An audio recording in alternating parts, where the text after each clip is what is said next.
They cooked with fire, blood and beer. Spices cost more than gold. Ovens? A fantasy.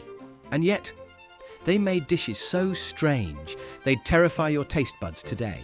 Ready to enter the most dangerous kitchen in history? Marzipan. Medieval dessert or edible art? Marchpane was made from ground almonds and honey or sugar, then shaped into animals, crowns or castles. Often served during festivals or weddings, it wowed nobles with its sugary elegance. Almonds came via trade routes, and cooks used moulds or freehand to sculpt these soft, chewy, royal-approved centerpieces. Trencher bread. Not just a carb, this was medieval Tupperware. Trencher bread was a thick, stale loaf used as a plate. After soaking up meat juices and sauces, it was either eaten or tossed to the poor. Made from coarse rye or wheat, it aged into the perfect spongy serving dish for hearty meals. Fish pie, salted or smoked fish, were baked with barley or oats into savoury pies, often flavoured with herbs and eggs. Popular on fasting days, fish pie was a clever way to make preserved fish feel like a feast. Ingredients were layered, then sealed in pastry or crusty bread for maximum preservation. Apple muse. This warm medieval applesauce was pure comfort food. Apples were boiled down with honey, wine, and warming spices like cinnamon or cloves. Sometimes thickened with breadcrumbs, it was served as a side dish or dessert. Apples came from local orchards, and this dish simmered gently in iron pots over an open flame. Lamprey in wine sauce.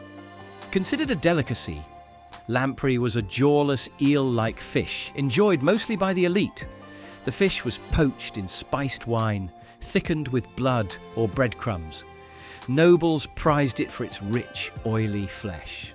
Lamprey were caught in rivers, and preparation was labour-intensive, making it a luxury for royal banquets only. Barley or oat porridge. The breakfast of peasants and monks, this humble bowl fueled millions. Grains were boiled in water or milk, often with onions or leftover broth for flavour. Sweet versions included honey and fruit. Easy to grow and store, barley and oats were the most reliable crops for lower-class diets across Europe. Capons in almond milk. A decadent dish made from castrated roosters' capons, simmered in almond milk with spices like saffron, ginger and pepper. The almond milk was made by grinding nuts with water, then straining. This was haute cuisine for its time, and capons were fattened specially for rich tables and festive occasions. Black bread. Dark, dense and deeply earthy.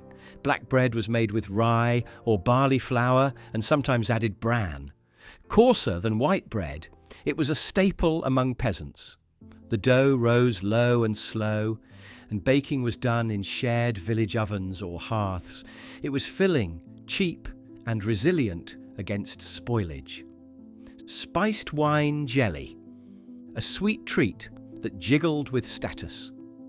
This dessert turned mulled wine into jelly using natural gelatin from boiled calves' feet or fish bladders. Sugar, cinnamon and cloves added flavour. This required access to both wine and gelatine-making skills, making it a luxurious novelty served in nobles' halls during winter feasts. Turnip and onion stew, a peasant classic, cheap, filling and soul-warming. Turnips, onions and sometimes garlic or leeks were boiled into a thin stew with herbs and the occasional bone for flavour. Cooked over an open fire, it was eaten with coarse bread. Vegetables were grown locally and stored in root cellars for winter use. Gingerbread. Nothing like modern cookies. Medieval gingerbread was dense, dark, and spiced with honey, saffron, pepper, and real ginger.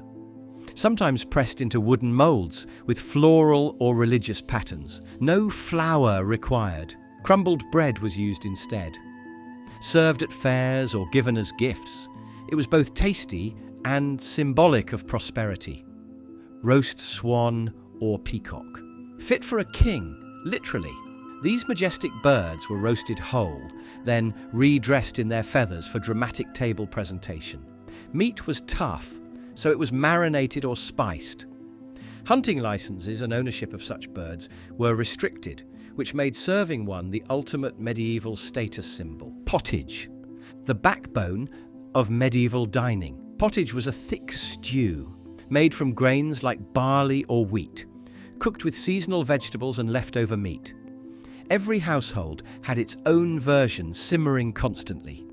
It evolved throughout the day, new ingredients added as they were found. The more you had, the richer it tasted. Rice pudding with almond milk. Imported rice meant this dish was luxurious. Boiled slowly in almond milk and sweetened with honey or sugar, it was spiced with cinnamon or nutmeg. A creamy, fragrant dessert reserved for feast days and rich homes. Rice came via trade from the East, making every bite a symbol of status. Tarte de Brie, sweet and tangy, this cheese tart used fresh soft cheese like brie mixed with egg yolks, sugar and a touch of rosewater. Poured into a pastry shell and baked until golden, it was both delicate and rich, often served at the end of a noble feast to impress guests with refined sweetness. Beef stewed in ale. This stew was bold and hearty. Chunks of beef were browned, then simmered slowly in ale with onions, herbs, and root vegetables. The alcohol helped tenderize tough cuts, while barley bread soaked up the juices. Popular among both tavern goers and home cooks, it was medieval comfort food with a kick. Honey cakes, rich and sticky. Honey cakes were made with coarse flour, eggs, and generous amounts of honey. Often flavoured with cinnamon or anise, they were baked in clay ovens or directly on hot stones. Served during celebrations or holy days, these dense delights were sweetened naturally before refined sugar was common. Game pie, a savoury, hearty pie packed with wild game, rabbit, deer, pheasant, sometimes all in one dish. Meat was stewed with wine and herbs, encased in a tough crust, mostly used as a baking shell, not eaten. Hunters and landowners prized this as a rustic but luxurious centerpiece for feasts and autumn gatherings. Frumenti with venison. This porridge was a festive favourite. Cracked wheat was simmered in milk or broth until thick, then served with chunks of roasted venison. It was sweetened with dried fruit or spiced with cinnamon. A dish found in royal feasts and Christmas banquets. It was both nourishing and symbolically indulgent. Pigeon or lark pie, tiny birds baked whole in spiced gravy and enclosed in golden pastry. Pigeon or lark pies were common at upper-class tables, showing off culinary flair and game access. Birds were cleaned, lightly seasoned, and packed tightly in the pie shell, bones and all, served hot with sauce spooned at the table. Cheese and curd cakes. Soft curd, or fresh cheese, was mixed with breadcrumbs, eggs and herbs, then fried or baked into golden cakes. These were cheap, quick, and popular across all classes, sometimes sweetened with honey, or eaten savoury with leeks or garlic. Think of it as the ancestor to your cheesy fritters. Blancmange. Surprisingly, not just dessert, this creamy white dish blended shredded chicken, rice and almond milk into a smooth, pudding-like meal. Thickened with sugar and spiced with cinnamon or ginger, it was served to the sick or as a gentle dish during fasting periods. Aristocrats added gold leaf for extra flair. Salt cod with mustard sauce. Perfect for Lent, this preserved fish dish was rehydrated and boiled, then dressed in a tangy mustard sauce. Mustard was ground from seeds, mixed with vinegar or wine. Salt cod came in via trade routes and was a go-to protein when meat was banned, sour, salty, and strangely addictive. Leek and cabbage broth. A vegetarian staple, this broth used what grew best: cabbage, leeks, garlic, and herbs boiled into a warming soup. Simple, cheap, and full of fibre, it fed armies and monks alike. The pot was often left simmering all day, with scraps and peelings tossed in for added depth and nutrition. Fried turnip cakes. Grated turnips were mixed with flour or oats, formed into patties and fried in animal fat until crispy. Crunchy on the outside, soft inside, these cakes were a delicious way to use surplus root vegetables. A favourite in winter months, especially among villagers with access to pigs for lard. Sausage and offal stew.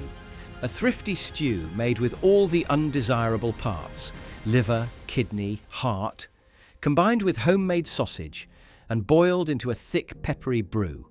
Onions, cabbage and beans stretched it further. This dish didn't waste a thing, and the result was surprisingly rich and flavourful, especially when paired with stale bread. Boar's head.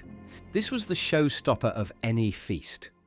The boar's head was roasted whole, stuffed with herbs and fruit, and decorated with gilded tusks or apples in its mouth. Served dramatically to music, it was both meal and performance. This wasn't just food, it was a power move reserved for kings and bishops. Peas pudding. Mashed yellow peas, boiled with onions and seasoned with herbs, sometimes thickened with oats or bits of bacon. It was eaten hot or cold, often spread on bread. Inexpensive and protein-rich, peas pudding was a common feature in medieval households, providing substance when meat was scarce or forbidden. Fig or date tarts. Dried figs and dates were chopped, spiced and baked into buttery short-crust tarts. Sweet, sticky, and exotic, they symbolised wealth since these fruits were imported. Often served at the end of a banquet alongside mead or spiced wine, they satisfied the medieval sweet tooth in luxurious style. Wafers. Crisp, thin, and slightly sweet, wafers were cooked on special patterned irons over open flames. Usually served with wine or as a light end to a feast, they resembled early communion wafers. Bakers used honey or rosewater for flavour. Nobles loved them as refined palate cleansers between heavy courses. And there you have it, 30 dishes that fed an empire, dazzled royalty, and made do with whatever was in the cellar. From lavish roasts to humble broths, medieval cuisine was resourceful, imaginative, and absolutely unforgettable. So which dish would you dare to try, or better yet, recreate in your own kitchen? Let us know in the comments, and we'll see you in the next one.